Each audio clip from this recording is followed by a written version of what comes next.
வணக்கம் சொந்தங்களே, எல்லாரும் எப்படி இருக்கீங்க? நாங்க ரொம்பவே மகிழ்ச்சியா இருக்கோம். நீங்களும் எங்களைப் போலவே மகிழ்ச்சியா இருக்க எங்களோட மனமார்ந்த நல்வாழ்த்துக்கள். நேற்றைக்கு ஞாயிற்றுக்கிழமை ரொம்ப அருமையா, பொறுமையா போச்சு.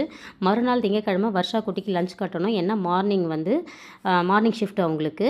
கொஞ்சம் வெள்ளை மூக்கடலை அவிச்சிருந்தேன். அதுக்கப்புறம் மாதுளம்பழம் உரிச்சு வச்சுருந்தேன். மாதுளம்பழம் என்னடா பிளாஸ்டிக் டப்பால வச்சுருக்கேனேன்னு யோசிக்காதீங்க. இந்த டிஃபன் பாக்ஸ் எல்லாம் வீட்ல அவ்ளோ வாங்கி வச்சாலும் வரவங்களுக்கு, போறவங்களுக்கு குடுத்து வந்தது பாதின்னா, வராம போனது நெறைய. வேற என்னப்பா பண்றது? நம்ம குடுக்காமயும் இருக்க முடியாது. அதுக்கப்புறம் தேடி தேடி பார்த்துட்டு தான் அதுக்கப்புறமா நான் வந்து அந்த டப்பாலயே போட்டு விட்டுட்டேன். கொஞ்சம் வெள்ள சோறு மட்டும் வடிச்சுக்கிட்டேன். ஏன்னா மீன் குழம்பு இருந்துச்சு. அத வச்சு குடுத்து விட்டுட்டேன். ஏன்னா அதுக்கப்புறம் நம்ம மதியத்துக்கு திரும்ப சமைக்க தான் போறோம் அப்படின்றதுக்காக சிம்பிளா முடிச்சு விட்டுட்டேன். அதுக்கப்புறம் கட்டி அமுச்சுட்டு பூண்டு ஊறுகாய் வந்து காலி ஆயிடுச்சு. பூண்டு ஊறுகாய், தொக்கு நீங்க அத எப்படி வேணாலும் எடுத்துக்கலாம்.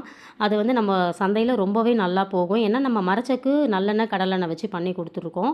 நெறைய நைட்டே உரிச்சு வச்சுட்டேன் இதுக்கு. கொஞ்சம் நேரம் இருந்தாலும் பரவால்ல அப்படின்னு சொல்லிட்டு. தூங்குறதுக்கு லேட் தான் ஆயிடுச்சு. ஏன்னா நான் நைட்டு உரிச்சு வச்சா தான் காலையில ரெடி பண்ணி அன்னைக்கு மதியமா கொரியர் போட முடியும்.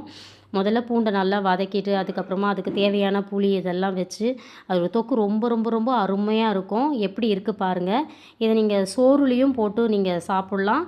தனியா வந்து தொட்டுக்கவும் செய்யலாம்.